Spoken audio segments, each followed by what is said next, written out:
What do you get when you put Jean-Claude Van Damme in a movie where it seems like he's kind of sleeping his way through the whole part? For me, it was Tuesday. Welcome to another episode of For Me, It Was Tuesday. I am your host, GQ. Today we're going to be looking at an interesting movie, but before we get into that, let's hit that subscribe button. До свидания. Leave some comments on this video and the other ones that I've done. Share the videos that I've done. Also, check out culturejunkies.net. Hit us up on Facebook, Instagram, and Twitter. We are also on Twitch and Discord, so we are pretty much everywhere. So today, we're going to be looking at Kill 'Em All. Very interesting movie, directed by Peter Malota.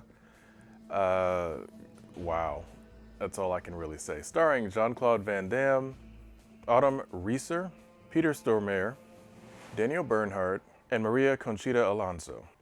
There's not much that can be said about this movie other than it's really hilariously entertaining in a not so great way. Came out in 2017. It was a direct-to Blu-ray / DVD movie, and it shows. I hate to be the one to say it that way, but it definitely shows. All right, let's get into it. Basically, it starts off with Jean-Claude Van Damme being brought into a hospital, suffering from a concussion and a cut to his arm, and that's kind of all we really know. The film, before you even get into the opening sequences, gives you a nice big exposition dump via titles, just basically some words, words on the screen telling you about the unrest in this particular country and how it led to a bunch of little small wars and various things. And funny enough, they tell you all of this only to have Peter Stormare's character later in the film tell you the exact same thing. 7 different ethnic groups now became 7 independent countries. And Serbia had this brilliant idea of starting a war. They invaded their neighbors, Croatia, Slovenia, and Bosnia. So it's kind of like, you guys could have just left that out and just got right into the movie. And speaking of getting right into the movie has the longest opening credit sequence I've seen in a very long time. It starts off with, like I said, a little bit of, action. It's almost copying John Wick, where like you see him in the original John Wick film, he's kind of, stumbling out of the building and, he falls out of the truck, but rather, and just kind of sits against the edge of the wall there, kind of passes out. You kind of get that same type of vibe with this movie. It tries to start off with a scene where he's stumbling out of the hospital or something, and then he gets into a car and just kind of sits there just biding his time. So it's like, okay, I see where you guys are trying to get your inspiration from. You're not there yet. So, but going back into this extended opening sequence, it's one of those opening sequences where they, I guess, couldn't be bothered to just come up with some stylized titles. They decided to just go into the footage bin and just grab little sequences, little action shots here and there that you're going to see later in the film anyway, and put those in as the opening credits, and they do it for about 3 or 4 minutes. And it's like, you guys are showing a lot of your movie before you show your movie, and then, giving me your opening credits. So they do that. Autumn Reeser plays a nurse who gets caught up in the whole situation where Van Damme essentially ends up in a hospital. And apparently there was some type of attack. And also, according to this film, I think you can fit about 6 people in 2 ambulances, 6 people on stretchers in 2 ambulances. So I don't know how they figured that was going to work. But whatever, I digress. And I hate to even belittle movies like this, because it's like, I know what it's like to try to get a project done. But this movie it's got like all of the classic don't do that in filmmaking things, where a lot of people are getting tired of shaky cam, which of course was heavily used in the Bourne movies, but used to a fairly okay effect, not like the greatest. I personally am not a fan of it, but I know that there are times when it can be used to convey a particular feeling, a feeling of uneasiness or unsteadiness. But to have a dialogue sequence basically shot with shaky cam it's got to be the funniest thing I've seen in a very long time. Also, this movie is,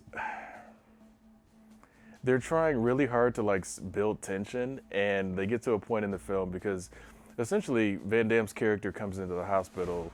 There's a fight that ensues between him and Daniel Bernhardt's character, but then we go into flashbacks and the nurse that helped him being interrogated by Peter Stormare and Maria Conchita Alonso's character, who are both FBI agents. But as you know, with Peter Stormare, anytime Peter Stormare is in a movie, it's not always what it seems. He's usually not always going to directly be the character that he seems to be playing. And that's fine. I mean, that's just how it is. But so they're interrogating her. It's kind of the good cop, bad cop thing. I swear to goodness, Maria Conchita Alonso's character is only there to constantly say, let's lower the pressure, let's bring it down a notch. That's all she really does. That's all her character pretty much says throughout most of this movie. All right now.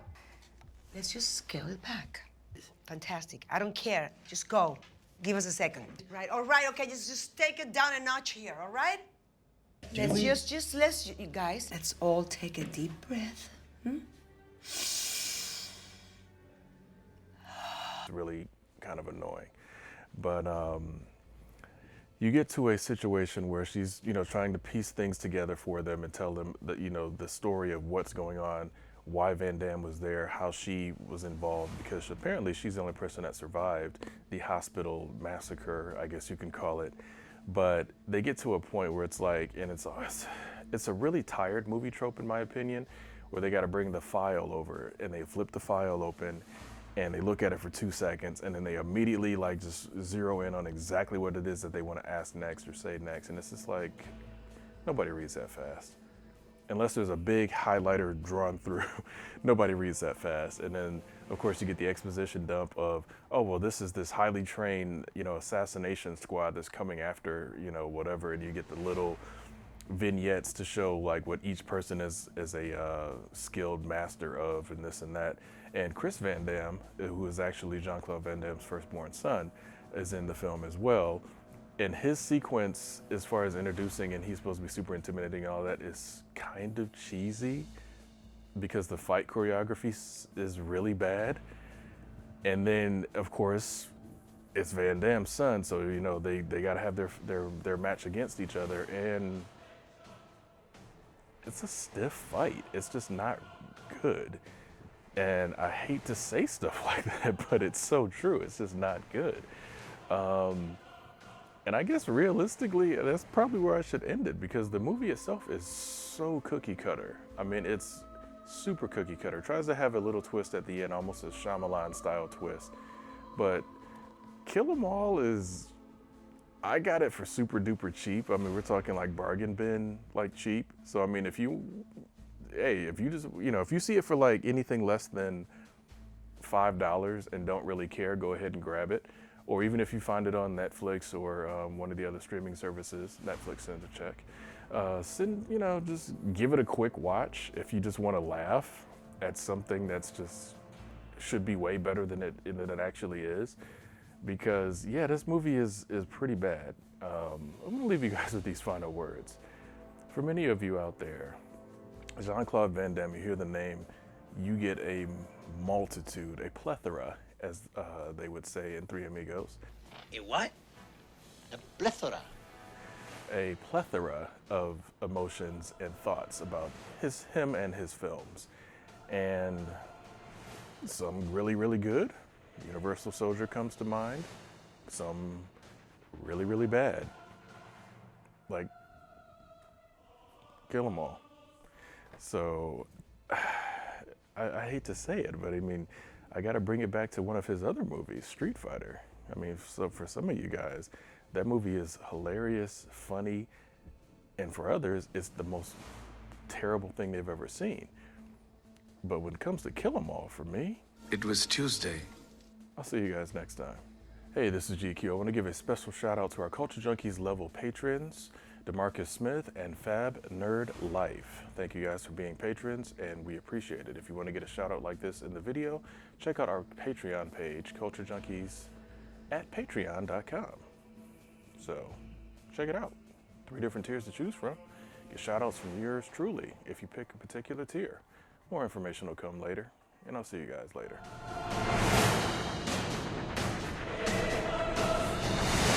If you're enjoying our content, please consider going to our Patreon and becoming a supporter. There are different tiers to select from, and we thank you for your support. Culture Junkies!